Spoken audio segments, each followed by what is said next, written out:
Welcome to Bite Size Dental Marketing. Today I have Dr. Craig Spodak. It's rare that you get to meet someone who you immediately vibe with and just feels like in your tribe. And as Craig was talking today about what he's done at Bulletproof and what he and his partner have built, it resonated very much with what we stand for. And we kicked off the conversation today with their approach to dental practice leadership.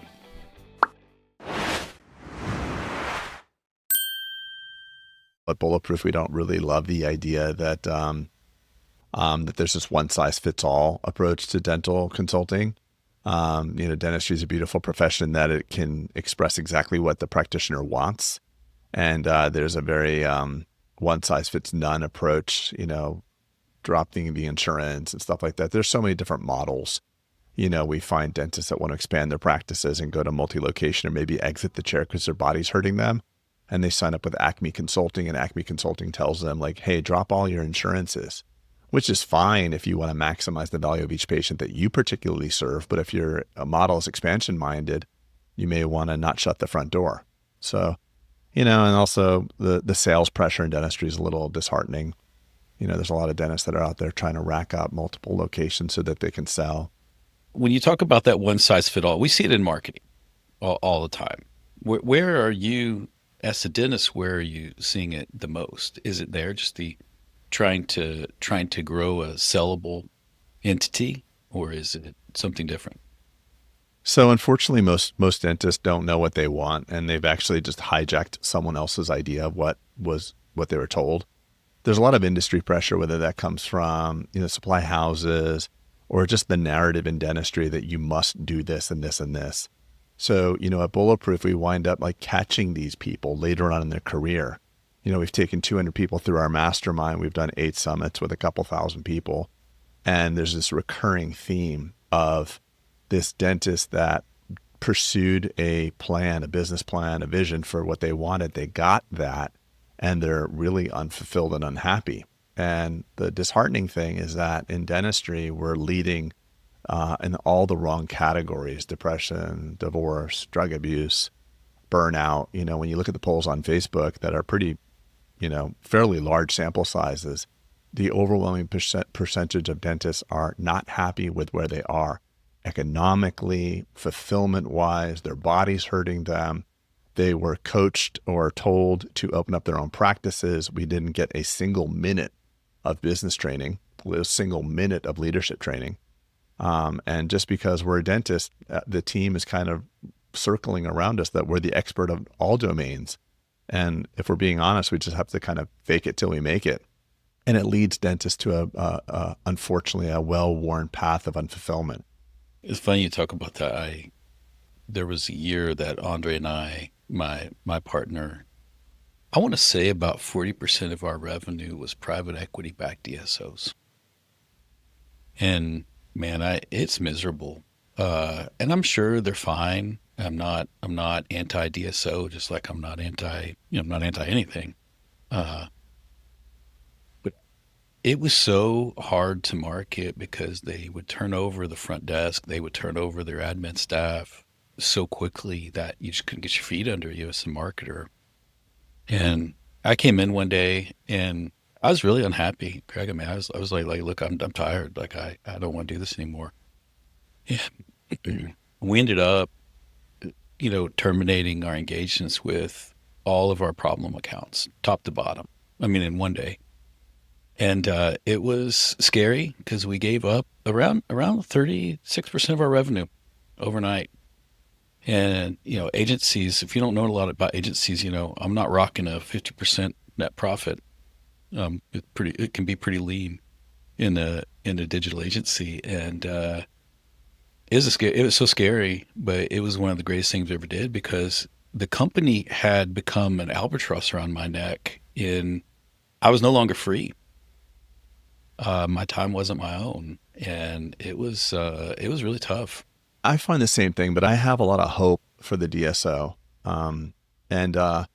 I get the opportunity to see so many dental practices and visit them and coach with them. And the one thing that I can tell you is that a moderately run, the average private practice that I've happened to see, the average, so not the avatar of people that would call this your marketing firm or call Bulletproof, because right there, that's a different person. A person that listens to this podcast or a person that listens to the Bulletproof Dental Practice podcast is a top tier person, a top tier entrepreneur, aspiring. They want to double down on their career. Let's face it, the average person who's not interested in growing their dental practice, you never get to meet them. Because they like, what do you marketing? I don't need marketing. This is ridiculous. So, but when I look at the average dental practice versus the average DSO run practice, unfortunately, I would say that the average DSO run practice is run better and has better standards, unfortunately, than the average private practice. I've been in private practice offices that are just like kind of run of the mill when I'm like, and they don't even know that they have to change the fluids in their autoclave. So the bare minimum standard, unfortunately, is not oftentimes there for us private practitioners. So I'm hopeful of the DSO. I'm hopeful that there's going to be new generations of DSOs that will actually be kind of like hotel management companies, like the Ritz-Carlton. I think there's room for that DSO 3.0 in our space. We've seen it already, right? I mean, the first breed of marketers in DSOs were elevated office managers and, people hygienists that were interested in social media. They did a fine job, but they were not multi-channel attribution marketers. They were not looking at cost of goods and acquisitions and all these things. And when you look at who's running DSOs today, they are putting in place legitimate marketing professionals from consumer packaged goods companies and from SaaS software and places. And they, while I don't have, intimate knowledge of what happens in the practice, I can tell you that the quality of marketing from DSOs has continued to increase dramatically in effectiveness. Right. And I think that translates to, Eric, by the way, not only in marketing, but in the quality of the CE that's available, the standards, the retention of top tier talent. I mean, let's face it, if we have a top tier admin person in your local private practice and they're kicking butt and they're doing great, chances are there's not a lot of opportunity for upward mobility in your 7-person dental office. Whereas if you're a rock star admin person at a DSO, you could rise to managing 1 or 2 offices, to territories, to regions. So yeah, I'm threatened and hopeful about DSOs. Yeah, yeah. When we started, 2017, 2018, buying DSOs are buying all the rage, and it certainly slowed down. What do you see as the big shifts in not just the industry, but in the dentists themselves from 14, 15, 16, 17 era to today? Dentistry was on a fairly level playing field historically. So, when I became a dentist, it was back in 98 when I got out of school. I'm aging myself. But I was one of the first dentists in my community in the early 2000s that decided to use marketing. I bought television ads and we were messing around with a website. And I just remember the animosity that generated for my community. They were so mad at me for doing that. And really, there wasn't, my dad's a dentist, so I got a chance to grow up in a dental household. And earlier, I'll say from the low 2000s all the way up through the mid-teens, like 2014, 15, there wasn't too much differentiation. Your dentist was nice.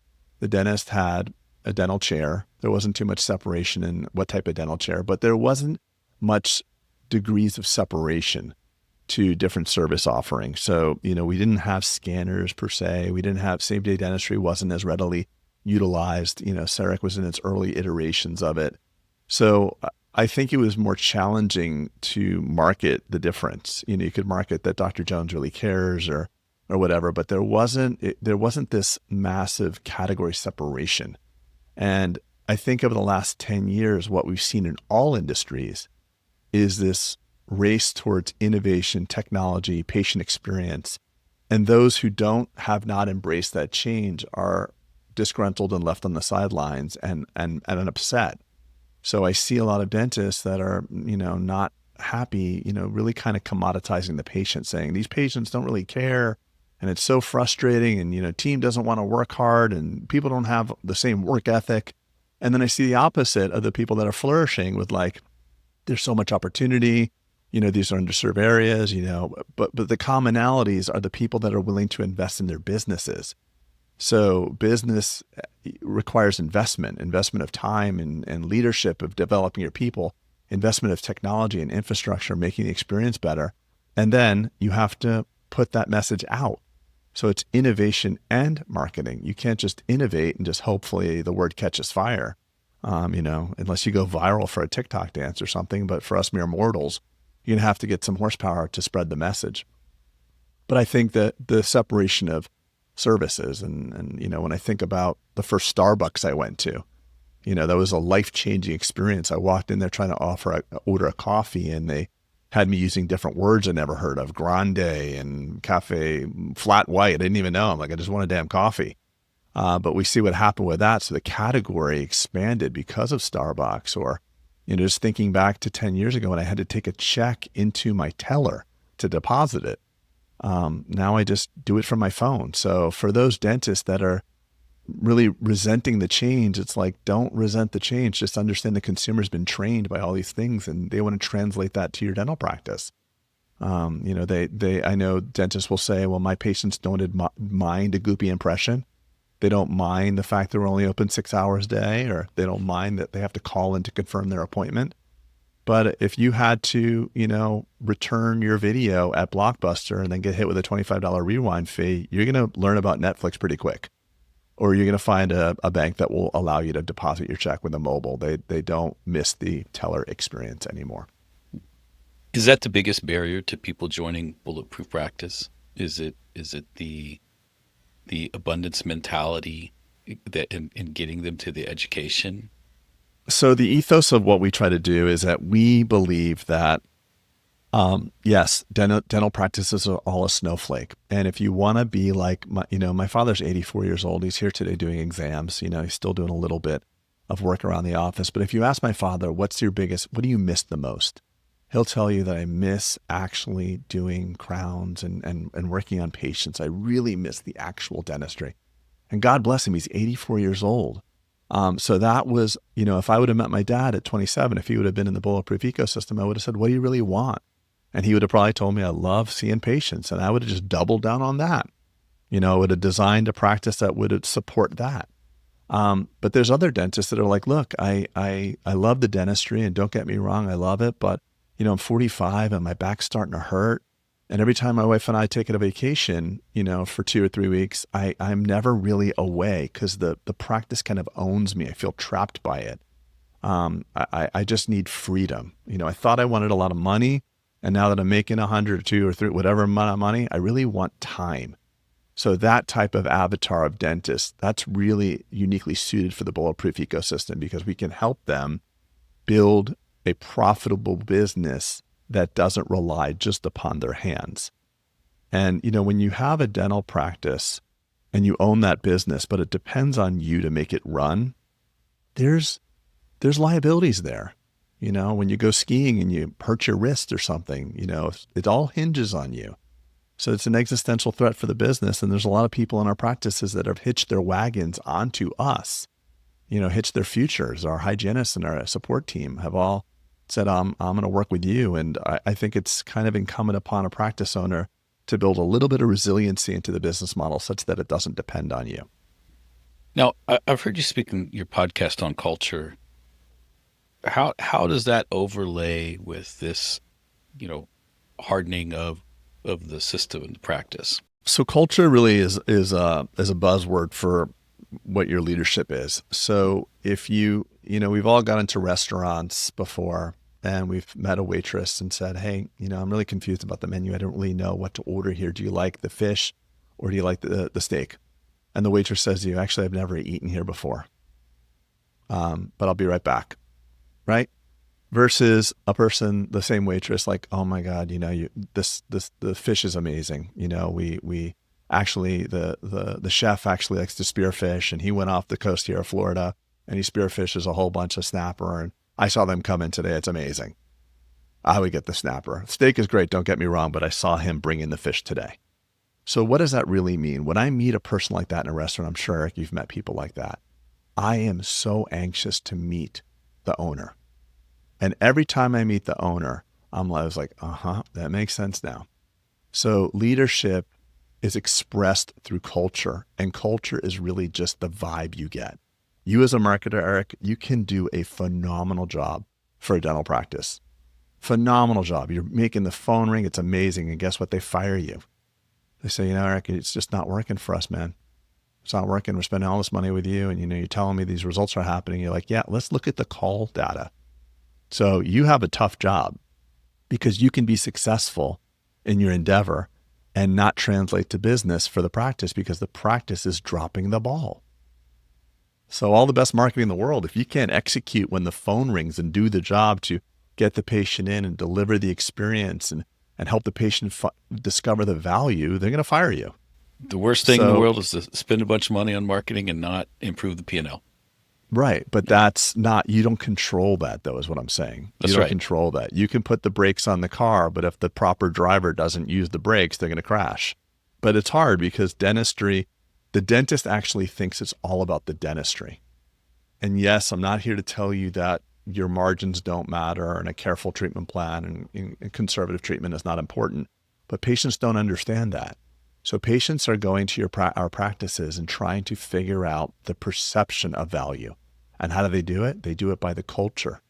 So when you have good culture, when the person that answers the phone is kind and the hygienist is caring, and then the communication is hand-delivered from the doctor to the hygienist and then to the treatment coordinator, and the patient's questions are all answered, and the finances are disclosed and handled professionally, the crown tends to be better for the patient because they perceive the value there. So if I could give one piece of advice to dentists, is just understand it's not about you. It's crazy, but it's actually not as much about the perception of the outcome. Patients presume you're going to be good at what you do. That's why they called you. They figure there's laws to make sure that you're good. And when we look at data from the hospital and general medical system, the number one indicator of why a patient would refer another patient to a healthcare setting is not in the perception of outcome, which is fascinating to me. It's actually on the perception of like how the team gets along and what does the environment look like. Because they just presume you're going to get a good outcome. If you look at consumer behavior in marketing, I'll say to dentistry, we, as a rank and file consumer, you have no ability to judge the quality of dentistry. I can tell you how it looks. I can tell you if I like it or not. If a crown lasts 2 years or a crown lasts 28 years, as a consumer, I would never know because my experience is uniquely myopic to my experience. Like I just don't have data available to suggest the quality of clinical care that's happening to me. And, Simon Sinek and others have talked about, it's not what you do. It's, people don't buy what you do. They buy why you do it. And we're seeing that in marketing, especially in 2025, the distrust on the internet, the inability to relate. We're lonelier than we've ever been. I mean, all these things happen. And even if it's just about just a dentist, which I have to put in quotation marks because I think it's, incredibly intimate to have that relationship with, someone so close and working on something, you're going to have one set of teeth is we tend to associate trust with people we connect with. And 90% of what we do is trying to accelerate the curve of connection. And it's not about the dentistry. I don't care. I certainly care that you have heteros and all these other stuff, but I care in so much as you can relate that to the patient. Most dentists love to talk about what a hero they are. And it doesn't matter how much CE you've been to or what technology you have. It's, do you connect with these patients? And in fact, making the doctor the hero, just to kind of double click on that, is the worst possible thing you can do. So that's what typically we all do. Like when you look at a dentist website and it's the doctor like with his arms folded and the crew of like people behind him and Dr. Jones went to prestigious blah, blah, blah, and, got this award and, as Academy of this and that, it's great, but like it doesn't move the needle for the patients. Like, how does this benefit me? Versus some simple thing of like, hey, I'm Dr. Jones. I got into dentistry because I wanted to help people. I know going to the dentist is sometimes an unfortunate experience, and I get it. I was that guy. I don't want to judge you. I want to welcome you and blah, blah, blah. And why did you do it? Like, how does this relate to me? So we need a lot of help, us dentists. So I'm happy that we're talking about this. Hopefully this opens the eyes of some people listening to this. Now, we were talking earlier about, kind of the lies we tell ourselves of, oh, my patients just would rather me pull it. They don't really care. I'm in my area's gone downhill, whatever it is. Like, how are you helping dentists break that paradigm of thinking? That's a hard one. How are you helping people break their paradigm of thinking, Eric? I'm letting them fire me and I'm giving them a hug and they're going somewhere else and then they're coming back. I don't have a good Yeah, answer that's to. kind of what happens to us too. So like, look, the hardest thing to do is to change someone's belief system. But we know intellectually that's what needs to happen.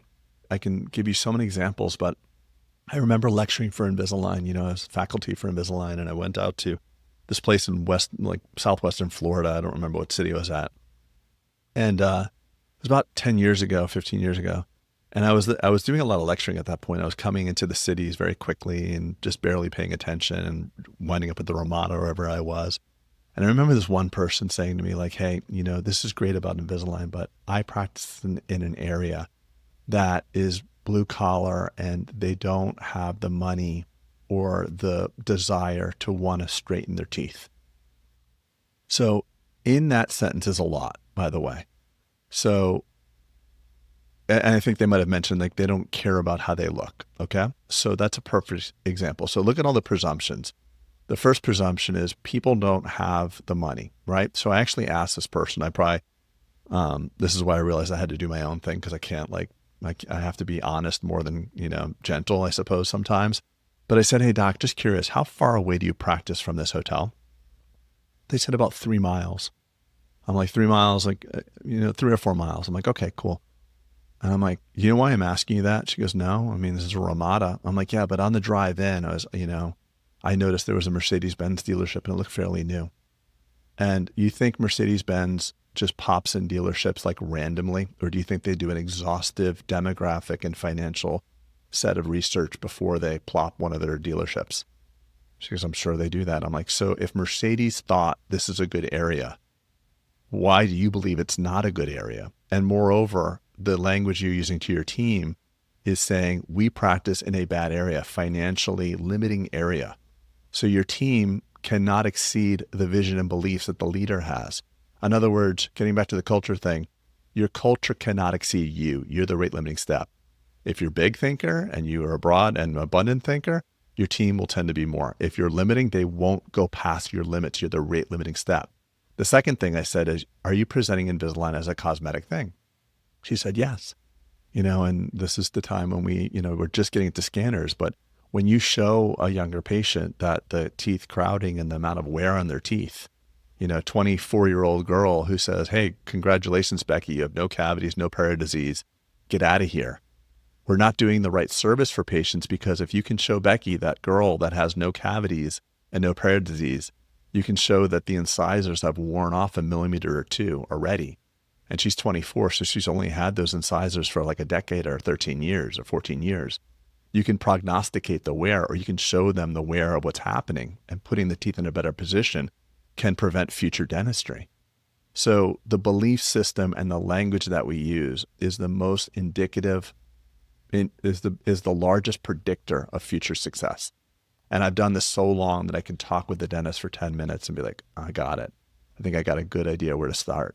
And that's why people in the bulletproof world like tease me. They call me the dental whisperer. I don't know if that's, but I could just hear by your language, like what's going to happen. And I've been blessed because I had these amazing people in my life. I didn't come up with this stuff on my own. I'm not that smart, but God put like amazing people in my life, not just dentists, but business people. And I start to observe how they think and how they speak. And it was just like, whoa, I got a lot of work to do. Now, who's been the most influential in that? Geez, I don't know most. I got so many. My buddy John, my buddy Mike, my buddy Randy. I got Tony Robbins in my life. You know, he's a patient here at the practice. I can say that because he says it himself. And he's frequently here. Just having just amazing people and recognizing the patterns that they all have. And there's a lot of commonalities, the way they think, the way they treat people. It really made me think like, wow, I got a lot of work to do. So I was this burnt out dentist at like 40, like trying to do everything myself and thinking I'm the smartest one. I'm the only one that cares. I have to be the nucleus of everything. And I noticed these patterns in these people and the way they all treated their teams and the way they were just larger thinkers and more complementary and better leaders. And it just made me like acutely aware of how poor I was at this stuff. So I started, kind of changing my style and doubling down into the people and creating more bandwidth to work on the business. And by the way, when I say work on the business, a lot of dentists will tell us that, like, we want to work on the business. I'm like, what does that mean? And they'll tell me something like, on Friday, I want to do payroll. I don't do payroll.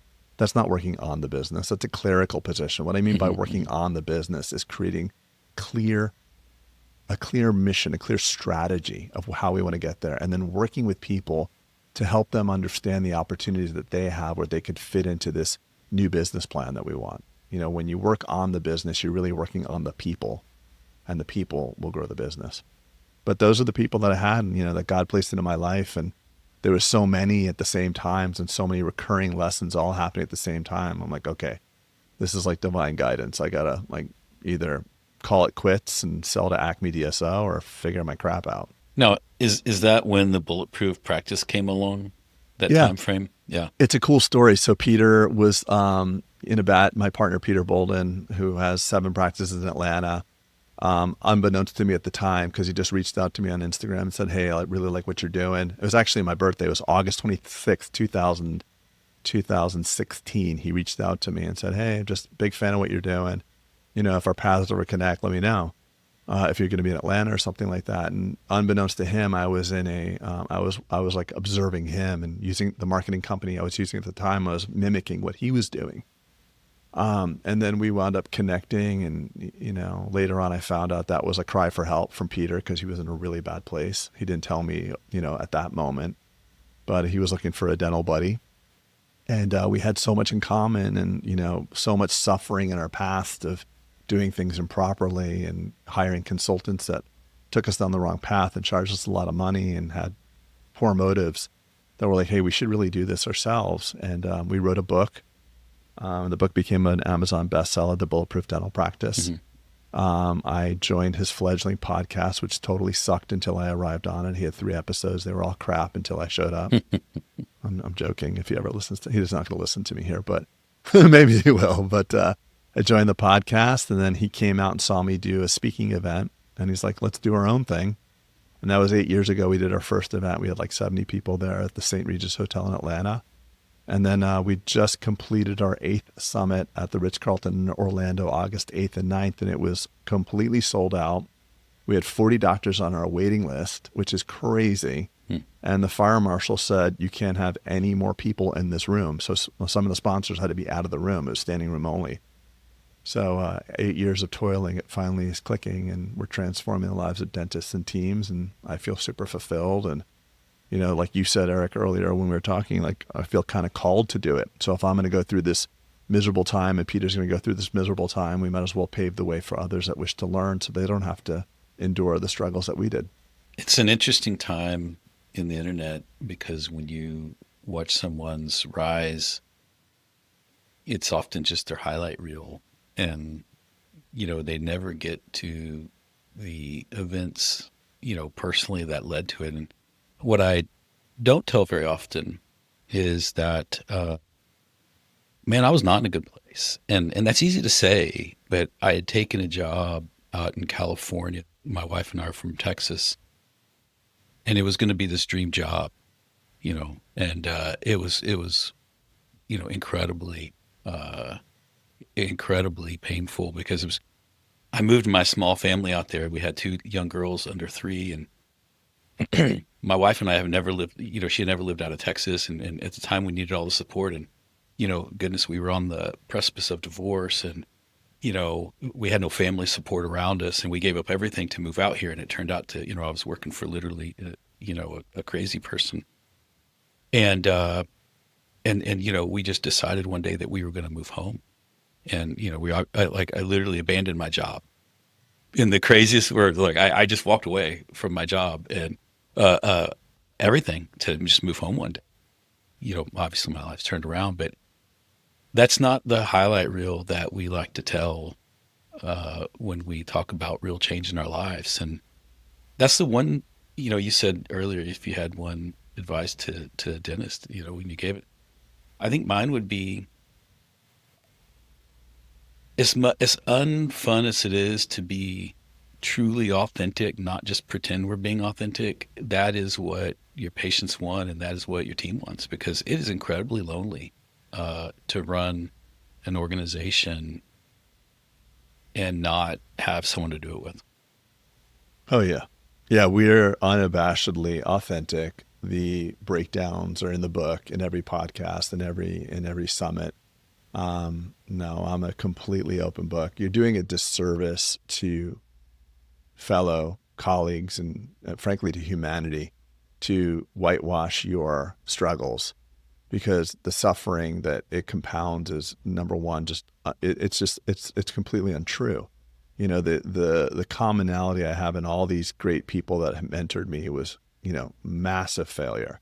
And I know what people are saying when they say dark place. I know what that means.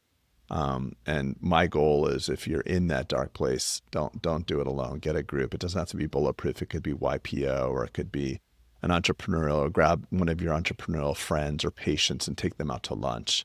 But don't suffer in silence. And I think one of the biggest, most beneficial aspects of being in the Bulletproof ethos is this unbelievable authentic nature. Like even at our summit last week, or 2 weeks ago, I should say, in the beginning of August, it was, who here also feels like they're like not good enough or not capable enough, or has these dark thoughts of that they're not whatever.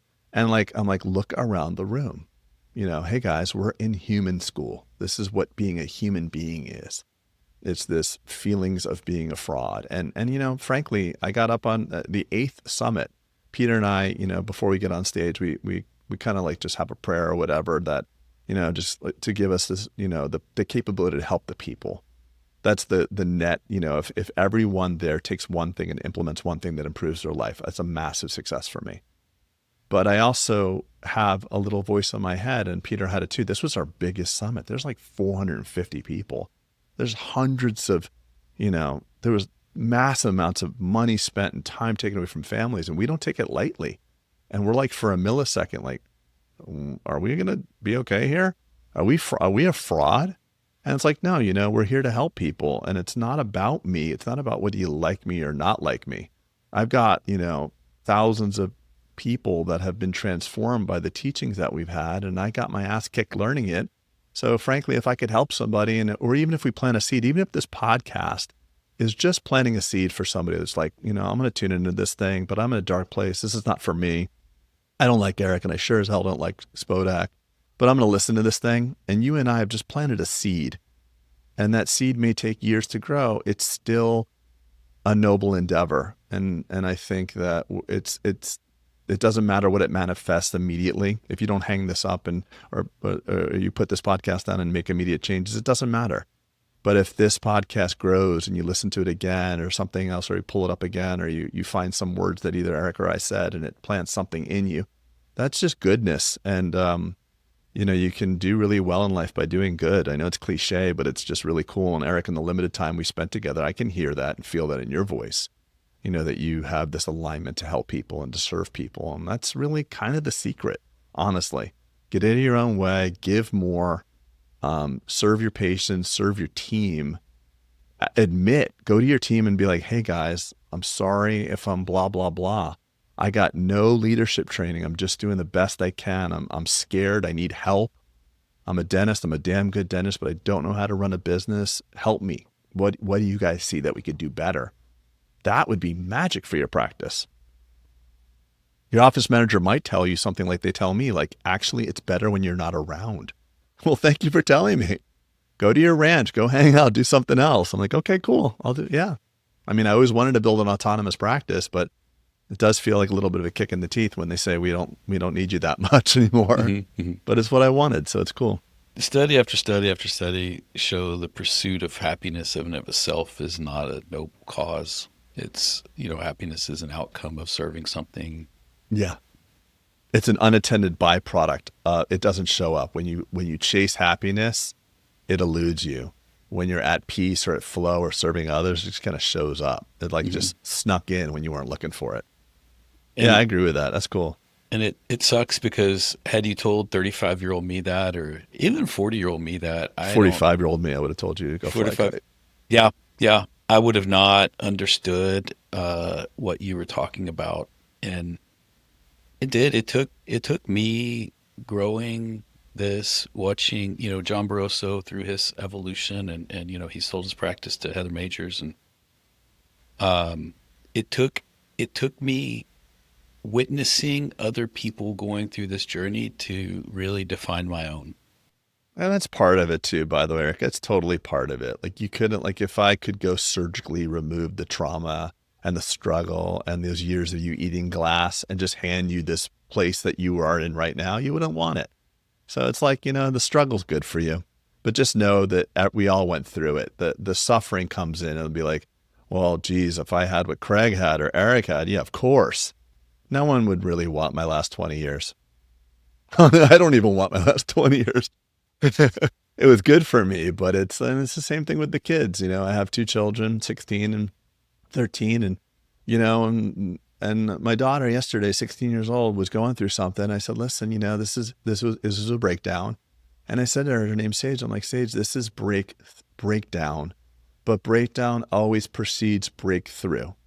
So I don't like to see you going through what you're going. It's emotional. I know you're crying and I know you're feeling a lot of pain, but I'm not sad for you. I know this is good for you. This is meant for your benefit. It's like, and I really believe in that. It's you got to go through it.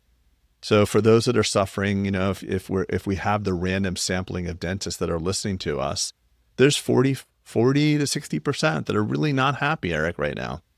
So to those people, we've gone through it and it gets better and it's for your development.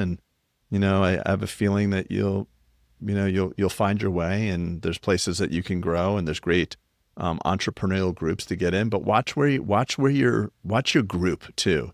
Cause I also love going on these Facebook groups and I see these dentists venting.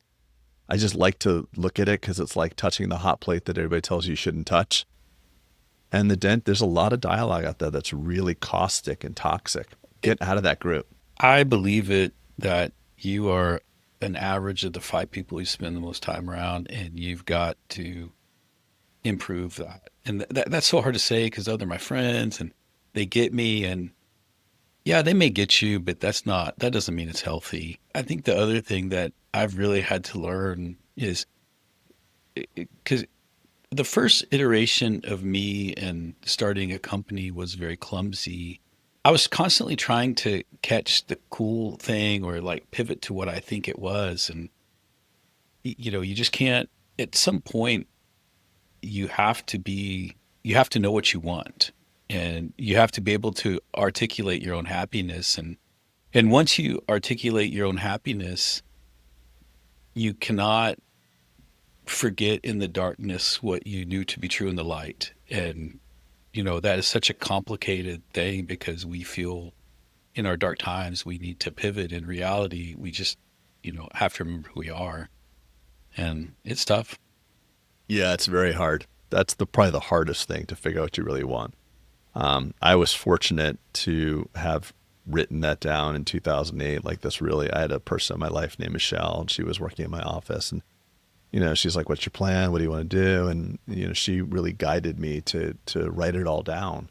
And it's such a creative exercise because when you're writing down, it's a bunch of BS, you have an ability to BS yourself. Mm-hmm. So I'd write down, I want all this stuff. I'm like, that's not me at all. And I write down the next version. And it was like really cool. And it was a guiding light. It was a North Star for me. And it really helped me shape what I got. So there was a lot of intentionality. I was very intentional of what I wanted to create. And I wrote it all down, and no wonder why I created it, and I love it. I mean, it doesn't mean that there's certain days where I don't like it, but 9 times out of 10, I'm just I don't have to be in the office today, and I want to be here, and that's really cool. And if some big bad PE company came over and gave me triple what it was worth, I would not want to sell it right now, because I actually like my life. And I think getting what you want and then liking what you got, that's awesome. That's awesome. It's a good place to wrap it up right there.